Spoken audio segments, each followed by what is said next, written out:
अब बढ़ते हैं एक और बड़ी खबर की तरफ, जो पड़ोसी मुल्क पाकिस्तान से आ रही है। भारत और पाकिस्तान के बीच तनाव एक बार फिर से गहराता जा रहा है।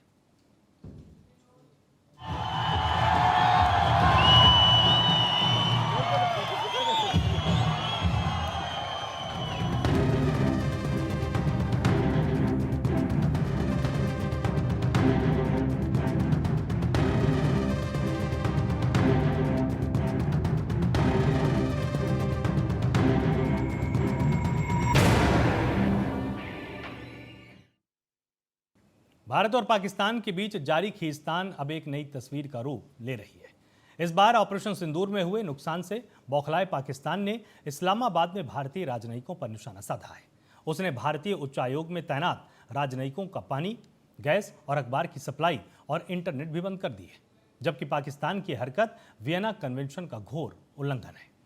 भारत ने इसे वियना संधि का सीधा उल्लंघन पर कड़ी आपत्ति जताई है, लेकिन सवाल यह है कि आखिर पाकिस्तान ऐसा कर क्यों रहा है, इसके पीछे की असल वजह क्या है। पाकिस्तान की मीडिया में इन दिनों एक नाम बार बार सुर्खियों में है, ऑपरेशन सिंदूर।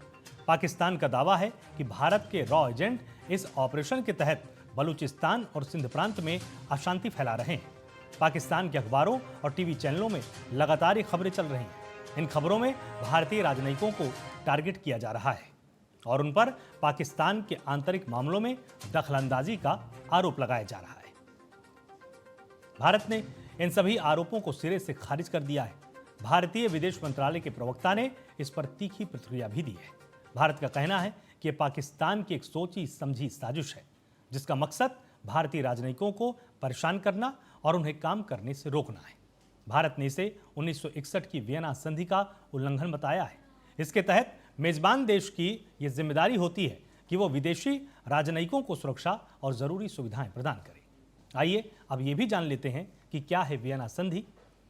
आजाद और संप्रभु देशों के बीच में आपसी राजनयिक संबंधों को लेकर सबसे पहले 1961 में वियना कन्वेंशन हुआ था। इसके तहत एक ऐसे अंतर्राष्ट्रीय संधि का प्रावधान किया गया जिसमें राजनयिकों को विशेष अधिकार दिए गए। इसके आधार पर ही राजनयिकों की सुरक्षा के लिए अंतर्राष्ट्रीय कानूनों को लाया गया। जानकार मानते हैं कि ऑपरेशन सिंदूर का यह शगुफा पाकिस्तान ने अपनी अंदरूनी कमजोरियों और बलूचिस्तान में हो रहे विरोध प्रदर्शनों से ध्यान भटकाने के लिए छोड़ा है।